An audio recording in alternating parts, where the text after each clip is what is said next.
Hello बच्चों, कैसे हो आप लोग। हम आशा करते हैं आप लोग मस्त होंगे। हम आपके सर एसपी चौधरी आपका स्टार एसपी फाउंडेशन चैनल पर स्वागत करते हैं। हम अभी 2 दिन हुआ नीट बैच स्टार्ट की, जिसका हमारे बैच का नाम है अल्फा 1.0, जो नीट 2025 के लिए स्टार्ट हुआ है। आप लोग हमारे चैनल पर जाइए और देखिए, आपको हमारे चैनल पर केवल केमिस्ट्री से रिलेटेड सारे टॉपिक आपको पढ़ाए जाएंगे। जो नीट का बैच स्टार्ट हुआ है तो इसमें केवल हम केमिस्ट्री आपको ही पढ़ाएंगे, फिजिक्स और मैथ हम नहीं पढ़ाएंगे। केवल हमारे चैनल पर केमिस्ट्री ही चलती है। ओके बच्चों, तो आज हम जो चैप्टर स्टार्ट कर रहे हैं, ये हमारे चैप्टर का नाम है केमिकल इक्विलिब्रियम। हम केमिकल इक्विलिब्रियम के बारे में सारा डिस्कशन करेंगे। डिस्कशन करने के पहले हम ये देखेंगे जो हमारा केमिकल इक्विलिब्रियम है, जो हमारे जो नीट जो एग्जाम होगा उसमें कितने नंबर का आता है और कितना क्वेश्चन आता है, पहले तो हम ये जानेंगे, उसके बाद आगे हम कंटिन्यू करते हैं। जो हमारा केमिकल इक्विलिब्रियम चैप्टर है, इससे हर साल जो हमारा नीट एग्जाम है इसमें एक क्वेश्चन आता है। यहाँ से जो हमारा है हर साल हमें एक क्वेश्चन मिल जाता है। एक क्वेश्चन बोले तो 4 मार्क का हमारा यहाँ से हो जाता है। बच्चों, आपको समझ में आ गया? आप लोग कॉपी पेन निकाल के बैठे रहिए और सब कुछ नोट करते रहिए। ओके बच्चों, हमारा ये हो गया। यहाँ से एक क्वेश्चन आता है हर साल और हमारा 4 नंबर का आता है। और हम स्टार्ट करते हैं अब चैप्टर को। देखिए बच्चों, जब भी हम कोई चैप्टर स्टार्ट करेंगे, चैप्टर के नाम पर पहले जाएंगे। उस चैप्टर के नाम से जो भी हमें इन्फॉर्मेशन मिलेगा हम निकालेंगे, उसके बाद चैप्टर में आगे कंटिन्यू करेंगे। हमारा चैप्टर का नाम है chemical equilibrium. Chemical equilibrium, chemical से हमें ये समझ में आता है बच्चों, केमिकल इक्विलिब्रियम, केमिकल से हमें ये समझ में आता है कि हम केमिकल रिएक्शन के बारे में बात कर रहे हैं। इससे क्या हमें समझ में आता है? केमिकल से हमें क्या समझ में आता है कि हम केमिकल रिएक्शन के बारे में बात कर रहे हैं। और दूसरा हमारा क्या? इक्विलिब्रियम। इक्विलिब्रियम क्या है? हमारा ये स्टेट होता है। ठीक, इक्विलिब्रियम क्या है? हमारा ये स्टेट होता है। ओके, इसमें हम क्या करते हैं, केमिकल इक्विलिब्रियम चैप्टर में हम क्या करते हैं बच्चों, केमिकल जो हमारा रिएक्शन होता है उसके इक्विलिब्रियम के बारे में पढ़ते हैं। इक्विलिब्रियम के बारे में पढ़ते हैं, मतलब ये हमारा होगा कि कब हमारा केमिकल रिएक्शन इक्विलिब्रियम पोजीशन पे जाएगा। या हम ऐसे कब बोल सकते हैं कि हमारा कोई रिएक्शन है कि केमिकल इक्विलिब्रियम पे है, या मतलब केमिकल इक्विलिब्रियम पे किसी केमिकल रिएक्शन को जाने के लिए कंडीशन क्या है। ठीक है, इन सारी बातों को हम इसमें देखेंगे। आप लोग नोट कर लीजिए, साथ साथ भी आप लोग नोट भी करते रहिए अच्छे से।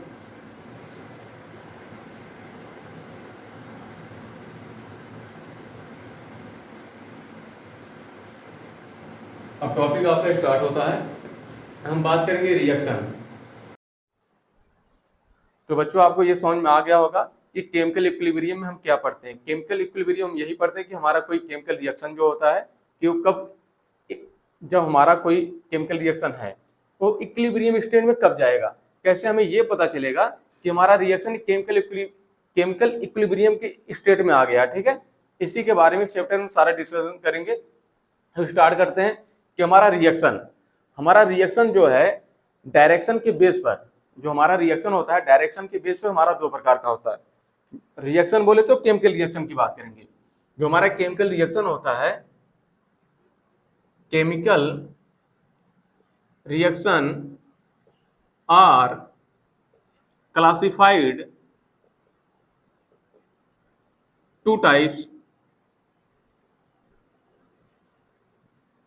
Chemical reaction are classified 2 types on the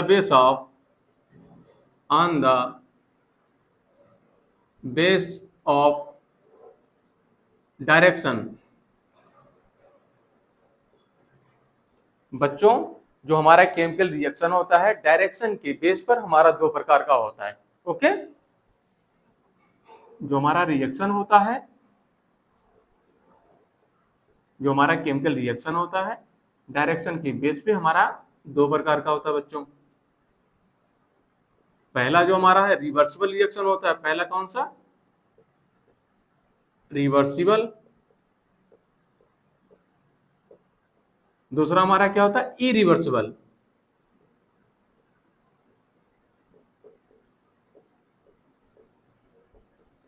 okay बच्चों, पहला जो हमारा रिएक्शन होता है रिवर्सिबल रिएक्शन होगा, दूसरा इरिवर्सिबल रिएक्शन होगा।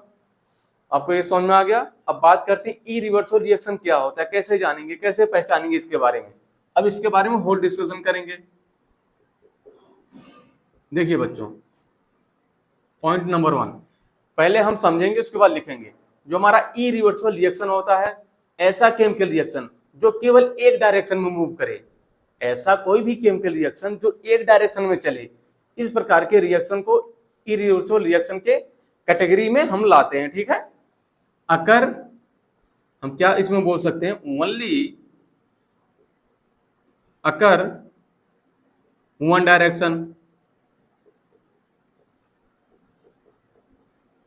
ऐसा कोई केमिकल रिएक्शन जो केवल एक डायरेक्शन पे ही चले, एक डायरेक्शन में ही मिले। ओके, दूसरा पॉइंट इसमें क्या बोल सकते हैं, ऐसा कोई केमिकल रिएक्शन जो केवल फॉरवर्ड डायरेक्शन में चले। हमारा कैसे होगा, इरिवर्सिबल रिएक्शन में होगा। Only occur forward direction, forward direction. Okay, ऐसा कोई केमिकल रिएक्शन जो फॉरवर्ड डायरेक्शन में चले, हमारा इरिवर्सिबल रिएक्शन होगा। फॉरवर्ड डायरेक्शन का मतलब क्या होता है कि कोई केमिकल रिएक्शन लेफ्ट से राइट की तरफ जा रहा है। बात समझ में आ गया। इसमें हम तीसरा पॉइंट देखेंगे कि इसे हम रिप्रेजेंट कैसे करते हैं। इसे हम कैसे पता चलेगा कि हम कैसे पहचान पाएंगे कि हमारा इरिवर्सिबल रिएक्शन है। इसे जो हम दर्शाते हैं, रिप्रेजेंट करते हैं, इसे एक एरो से दर्शाया जाता है। ठीक, जो हमारा ये तीर के साइड को क्या बोलते हैं, प्रोडक्ट इसे बोला जाता है बच्चों, प्रोडक्ट। और यहां से स्टार्ट होता है, इसे बोलते हैं रिएक्टेंट। इस पोजीशन को रिएक्टेंट। ओके बच्चों, इसे रिएक्टेंट बोलते हैं, इसे प्रोडक्ट बोलते हैं। ये आपका इरिवर्सिबल आपको समझ में आ गया। अब इसी का उल्टा कर दीजिए, हमारा रिवर्सिबल आ जाएगा। पहला पॉइंट, ये एक डायरेक्शन में केवल मिल रहा है, चल रहा है, ये क्या होगा, ये दोनों डायरेक्शन में चलेगा। हमें इसका उल्टा ही करना है। इसमें क्या होगा, occur in both direction, occur in both, occur in both direction. ये हमारा क्या होगा, दोनों डायरेक्शन में मिलेगा, लेफ्ट से राइट भी जाएगा और राइट से लेफ्ट भी आएगा। Point a left to right, इसी में point b right to left. जब लेफ्ट टू राइट जाएगा, जिसे क्या बोलते हैं, forward direction, forward direction. Okay बच्चों, और उसे जब राइट से लेफ्ट जाता है, उसे क्या बोला जाता है, बैकवर्ड डायरेक्शन।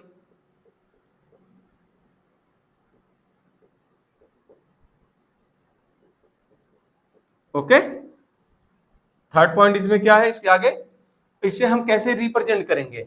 जो हमारा रिवर्सिबल रिएक्शन है, इसे कैसे दर्शाएंगे, कैसे हम जानेंगे भैया यहाँ पर हमारा रिवर्सिबल रिएक्शन हो रहा है। इसे रिप्रेजेंट करने के लिए डबल एरो लगाते हैं, एक एरो ऊपर एक एरो नीचे। इस पॉइंट को हम क्या लिख देंगे, रिएक्टेंट हो जाएगा, ये प्रोडक्ट हो जाएगा।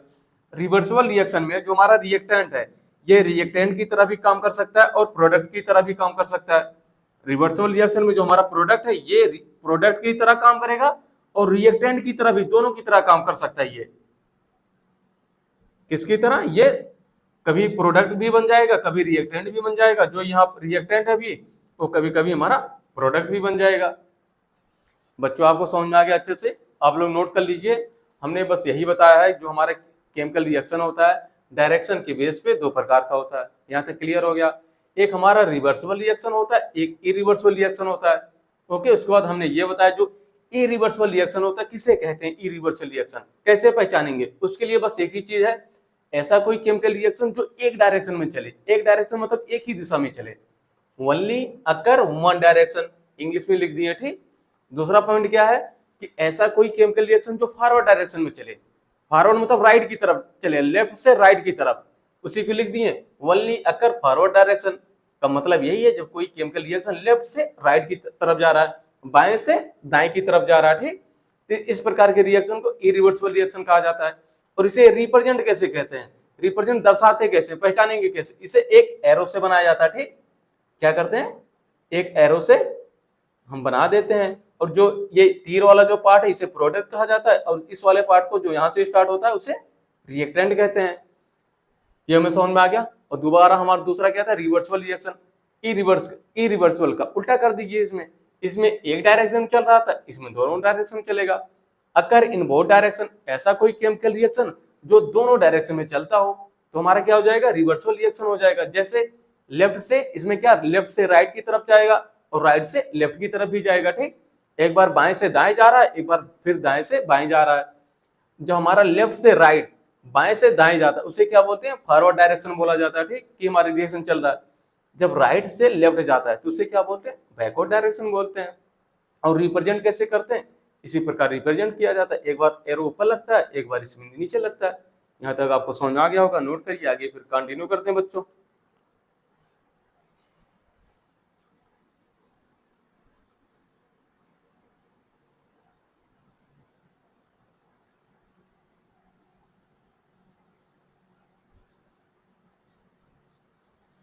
इस चैप्टर में जो हमारा क्या, एक रिवर्सिबल है, एक हमारा क्या, इरिवर्सिबल है।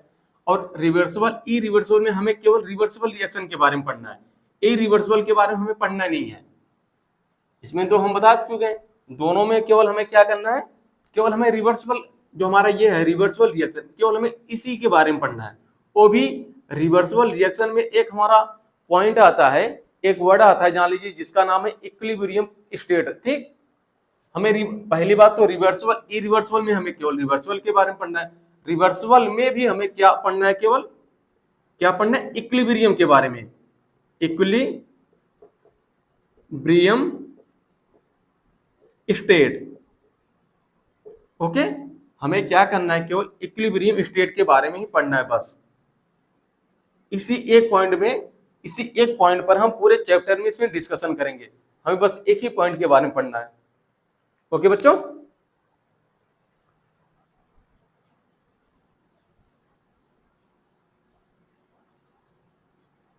हम बात करते हैं कि हमारा रिएक्शन है क्या है, रिवर्सिबल रिएक्शन।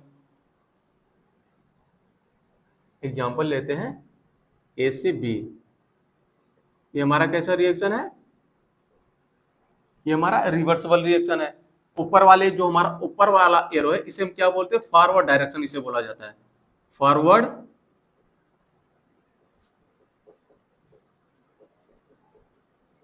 ओके बच्चों, ऊपर वाले क्या बोलते हैं, फॉरवर्ड डायरेक्शन बोला जाता है। जो नीचे वाला, जो हमारा तीर की तरह बना है, जो नीचे वाला, इसे बैकवर्ड डायरेक्शन बोला जाता है, बैकवर्ड।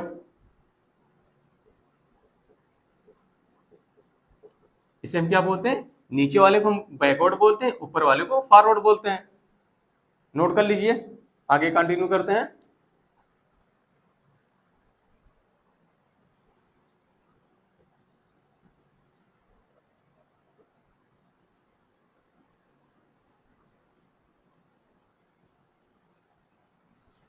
देखिए बच्चों, हमें नेक्स्ट हम स्टार्ट करते हैं टॉपिक। हम एक एग्जांपल लेते हैं कि हमारा ये ACB एक हमारा क्या है, रिवर्सिबल रिएक्शन है। हमें पता है कोई भी रिएक्शन होने के लिए डेल्टा जी का मान हमारा क्या होना चाहिए, निगेटिव होना चाहिए। किसी भी रिएक्शन को होने के लिए, रिएक्शन हो रहा है तो डेट मीन्स क्या बोल सकते हैं, वहां पर डेल्टा जी हमारा जो होता है, डेल्टा जी बराबर निगेटिव। डेल्टा जी का मान क्या होगा, निगेटिव होगा, तभी रिएक्शन होगा। ओके, इसके लिए हम क्या करते हैं बच्चों, हम ग्राफ बनाते हैं। इसके लिए हम क्या करते हैं, ग्राफ बनाते हैं। इसके लिए हम क्या बनाएंगे, डेल्टा जी और टाइम के बीच हम क्या करेंगे, ग्राफ बनाएंगे। ये हमारा यहाँ पर क्या हो गया, टाइम हो गया। यहाँ पर हमारा क्या है, डेल्टा जी बराबर पॉजिटिव। आपको पता ही होगा बच्चों, इस लाइन के ऊपर वाला जो होता है ये पॉजिटिव एरिया होता है, नीचे वाला नेगेटिव एरिया होता है। यहाँ पर क्या होगा, डेल्टा जी, यहाँ पर ये हमारा नेगेटिव वाला एरिया, और यहाँ पर क्या होगा, डेल्टा जी हमारा जो है यहाँ पर 0,0 होगा। आपको पता ही होगा बच्चों, ये हमारा क्या टाइम है। इसमें हम देखते हैं, देखिए, जैसे ये हमारा रिएक्शन हो रहा है, ए से बी जा रहा है और बी से ए भी जा रहा है। हम सपोज करते हैं कि रिएक्शन हमारा क्या, ए से बी जा रहा है। जब ए से बी जाएगा तो वहां पर हमारा क्या होगा, डेल्टा जी हमारा क्या होगा, निगेटिव होगा। जब यही रिएक्शन हमारा बी से ए की तरफ जा रहा है तो हमारा डेल्टा जी का मान क्या होगा, चेंज हो जाएगा, यहाँ पर क्या हो जाएगा, पॉजिटिव हो जाएगा। अब इसी को हम इस ग्राफ में दर्शाते हैं, ए से बी जा रहा है मतलब निगेटिव हो रहा है, ए से बी जा रहा है निगेटिव हो रहा है, उसके बाद बी से ए मतलब ये पॉजिटिव हो रहा है, इसे हम क्या बोल देंगे, इस पोजीशन को हम मान लेते हैं ये हमारा पोजीशन ए है। कौन सा पोजीशन है, ए पोजीशन मान लेते हैं। इस पोजीशन को हम क्या मान लेते हैं, बी पोजीशन मान लेते हैं। इस पोजीशन को हम क्या मान लेते हैं, ये हमारा पोजीशन नंबर सी है। यहाँ तक नोट कर लीजिए आप लोग, फिर आगे हम पढ़ाते हैं आपको। ये सारा नोट करिए। और हमारा नेक्स्ट टॉपिक आता है कि हम बात करेंगे कि जो हमारा केमिकल, बात करेंगे इक्विलिब्रियम स्टेट क्या होता है, ठीक, यहां तक नोट कर लीजिए। और उसके बाद हमारा आता है कि इक्विलिब्रियम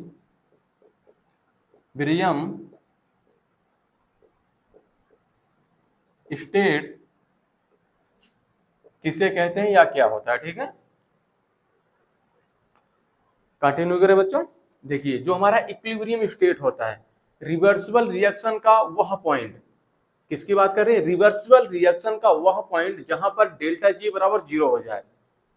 फिर से सुनिए एक बार, रिवर्सिबल, ये हमारा कैसा रिएक्शन, रिवर्सिबल रिएक्शन है। रिवर्सिबल रिएक्शन का वह पॉइंट जहां पर डेल्टा जी हमारा 0 हो जाए, वही उस पॉइंट को हम क्या कहेंगे, उस स्टेट को हम क्या कहेंगे, भैया हमारा वो इक्विलिब्रियम स्टेट है। समझ में आ गया आपको। दोबारा एक बार और रिवीजन हम कर देते हैं, रिवाइज कर देते हैं आपको कि रिवर्सिबल रिएक्शन का वह पॉइंट जहां पर एक डेल्टा जी बराबर हमारा 0 आ जाए, हमारा इक्विलिब्रियम स्टेट होता है। समझ में आ गया। ये हम इसमें लिख दे, इसका डिफिनीशन भी लिख देते हैं। Equilibrium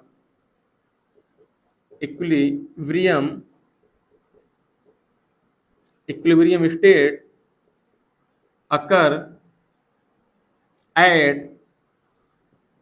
delta G is equal to 0 for reversible reaction. Reversible reaction में वह पॉइंट जहां पर डेल्टा जी बराबर 0 हो जाए, वो हमारा क्या होता है, उस पॉइंट को क्या बोलेंगे कि हमारा इक्विलिब्रियम स्टेट हमारा वो होता है। अब हम आपसे क्वेश्चन करते हैं, ये जो हम ग्राफ बनाए हैं, इस ग्राफ में बताइए कि हमारा इक्विलिब्रियम स्टेट कौन सा है, कौन सा पॉइंट हमारा इक्विलिब्रियम स्टेट है। हम बच्चों देखते हैं कि हमारा ये पॉइंट ए पॉइंट पे हमारा डेल्टा जी क्या है, नीचे है, 0 से नीचे है कि नहीं। यहाँ पर डेल्टा जी क्या है, निगेटिव है कि नहीं, यहाँ पर डेल्टा जी हमारा यहाँ पर क्या है, निगेटिव है। और यहाँ पर देखते हैं ऊपर, ये इस लाइन के ऊपर वाला हमारा 0 के ऊपर, यहाँ पर डेल्टा जी देखिए, यहाँ पर हमारा डेल्टा जी क्या है, पॉजिटिव है। बात समझ में आ रहा है बच्चों, ऊपर वाला पॉजिटिव है, नीचे वाला निगेटिव है। और ये वाला पॉइंट क्या है, यहाँ पर जो हमारा ये बी पॉइंट है, जो हमारा बी पॉइंट है, यहाँ पर डेल्टा जी बराबर क्या है, 0 है। यहाँ पर देखिए 0 0 है कि नहीं, ये लाइन पे यहाँ पर डेल्टा जी बराबर क्या 0 है। तो हमें इक्विलिब्रियम स्टेट का क्या डिफिनीशन है, इक्विलिब्रियम स्टेट का वही डिफिनीशन है कि रिवर्सिबल रिएक्शन में वह पॉइंट जहां पर डेल्टा जी बराबर 0 हो जाए। यहाँ पर डेल्टा जी बराबर क्या 0 हो रहा है, इस पॉइंट पर, इस पॉइंट पर डेल्टा जी बराबर 0 हो रहा है, तो यही पॉइंट हमारा जो होगा इक्विलिब्रियम का पॉइंट हो जाएगा। ये पॉइंट हमारा किसका हो जाएगा, इक्विलिब्रियम स्टेट का हमारा पॉइंट हो जाएगा। समझ में आ गया आपको। जिस पॉइंट पर डेल्टा जी बराबर 0 हो जाए, वही पॉइंट हमारा इक्विलिब्रियम स्टेट का पॉइंट आ जाएगा। समझ में आ गया। नोट कर लीजिए बच्चों, ये लोग अच्छे से आप नोट करिए, फिर आगे हम कंटिन्यू करते हैं।